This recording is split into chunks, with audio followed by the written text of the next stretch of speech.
Don your hoods and strap on your hidden blades, because Assassin's Creed is back once again, only this time in Feudal Japan for Assassin's Creed Shadows. Whether you're an experienced assassin or a fledgling shinobi in training, it can be a little overwhelming when the world of Shadows opens up and you're given free reign to go anywhere you want. So, to help narrow down your choices and get you started on the right foot, here are some things you should do first in Assassin's Creed Shadows.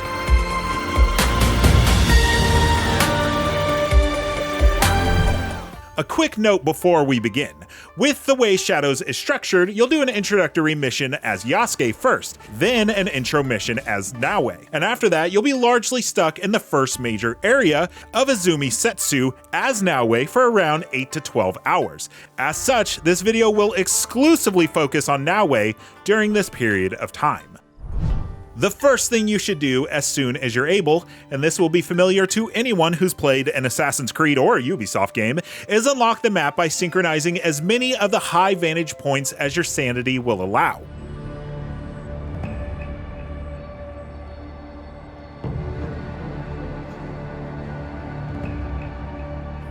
In the long run, being able to easily fast travel all across the map will save you a ton of time, and along the journey to each vantage point, you'll no doubt come across worthwhile distractions along the way, whether it's a point of interest that will reward you with a knowledge point, or a random event that opens up a new side quest opportunity.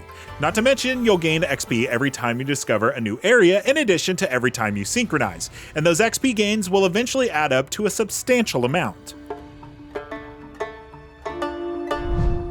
As you move from sync point to sync point, you'll almost certainly come across a castle. These are sprawling enemy encampments that will always reward you with a key to unlock a legendary chest after defeating a number of tough samurai daisho that are sprinkled around the area. While clearing a castle isn't easy, nor quick, it is absolutely worth doing, as those chests are the best source of high-value loot for you early in the game. We'd recommend starting with Kitano Castle, located a bit of a ways to the west of your hideout. The armor that you'll receive from clearing this castle is excellent, and will give you the all-important and classic Assassin's Creed perk of throwing a kunai to kill an extra enemy after you perform an assassination. This will be a huge help in clearing subsequent castles. Once you get some more levels, other castles you should prioritize include Takatsuki Castle, far to the northwest of the hideout, which will net you a sweet peasant's hat that will make sure you always have an adrenaline point to spend whenever you enter combat. And if you prefer straight up combat versus stealth, you could go for Osaka Castle near the western coast of Izumi Setsu for the peasant's clothes, which gives you a 3% chance to instantly take away a bar of health from the enemy with each attack, an especially good mix with the fast attacking Tanto weapon you get later on. This is less about the gameplay benefits and more about just making sure you don't miss out on some cool story content, but it's worth finding all of the Kuji-kiris in the starting area. These are meditation spots where you'll complete a button press minigame before being whisked away to a flashback of Naoe's past. You'll be rewarded with a knowledge point and experience, so it's not like you get nothing from them. You'll spot the first one in the hideout, and you can find more in Kawachi Heights, Rolling Glen, Nanatsu Matsu, and Aboshigata Hachiman Shrine. In addition to the Kuji-kiris, seek out knowledge point granting activities. We have a whole video on covering all the ways to increase your knowledge, but the short version is that you want to keep an eye out for these orange icons on your minimap. Typically, whenever you visit a question mark on your map, the chances are fairly high that it will be one of these points of interest. If you find a shrine, you'll need to pay respect at a number of smaller shrines strewn around the area. If you find a temple, you'll need to locate and collect a certain number of lost pages. If you find a kofun, you'll need to delve into a mini dungeon and solve some environmental puzzles to eventually reach a chest containing a legendary piece of gear. Side note, we highly recommend doing these dungeons whenever you come across them. You can find one early right here to the east of Sakai.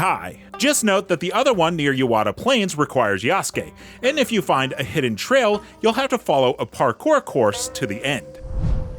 As you're riding around the world, keep an eye out for a message that pops up saying Kakurega discovered. Kakuregas are essentially a home away from the homestead that serve as a fast travel spot and allow you to restock on supplies and upgrade your hideout. The catch is that just because it says you've unlocked one doesn't mean you've actually unlocked it. You'll still need to open up your map, hover over the Kakurega marker, and unlock it for 800 mon. Kakuregas are usually found in big cities, with notable ones being found in Osaka, Sakai, Amagasaki, and Takatsuki.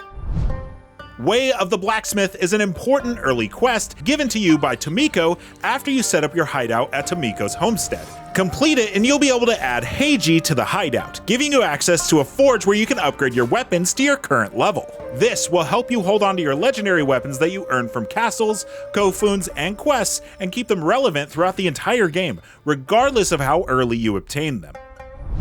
And while you're at it, you should build a study at your hideout as well. You can get the resources by exploring castles and while stabbing samurais in the throat. Having a study will add another scout to your roster and reduce the search zone for quests by 25%. As for the stables, they come with the hideout, but it's a relatively cheap upgrade to level 2 at just 70 crops, 50 wood, and 20 minerals. At level 2, the stables will make it so you will only need to use one scout to claim resources from stockpiles instead of 2, potentially doubling your chance to get resources while you're raiding a castle in the future. There's one last thing you should do while you're at your hideout. Head into the Kakurega building and find the table in the middle of the room. This is where you'll find a list of contracts that you can take on, which are simple side missions that offer fairly meager XP rewards, but are a great way to build up resources that you'll need to further build and upgrade structures to your hideout.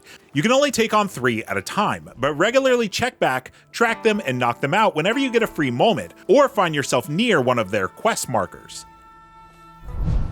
Starting a side quest requires you to find a tip to kick them off. Tips can be obtained by aiding a random passerby, who will then tell you about rumors or interesting things they've learned about the area, adding a marker to your map. If you upgrade your Kakurega at the base, you can also get rumors added to your map every time the season changes. The one side quest you definitely want to take on early is the Kabukimono side quest. You can get this one in the Amagasaki area. We found it by saving an NPC to the southwest of Senri Hills. Follow the marker to reach a man who will tell you of a band of samurai wearing bright colors causing all sorts of havoc.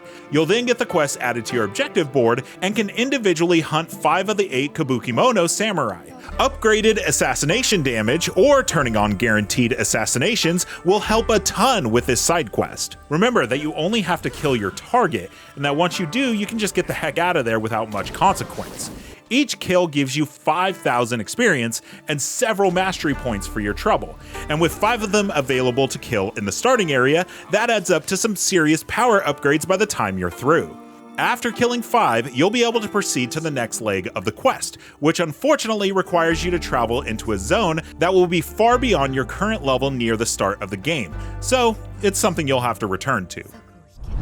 Assassin's Creed Shadows gives you a lot of choice with regards on how you want to tackle the main quest.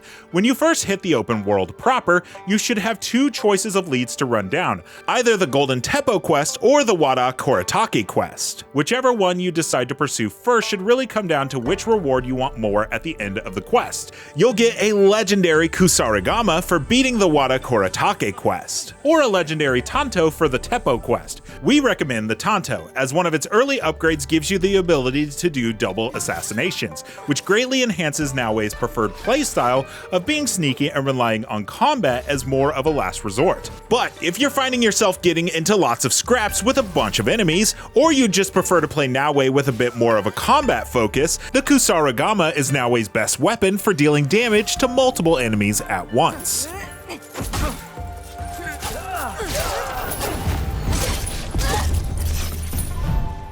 And those are our recommendations for all things you should do first in Assassin's Creed Shadows. Thanks for watching, and for more on AC Shadows, make sure to check out our videos on skills to get first, along with the biggest changes you'll see in Assassin's Creed Shadows. And for everything else, keep it here on IGN.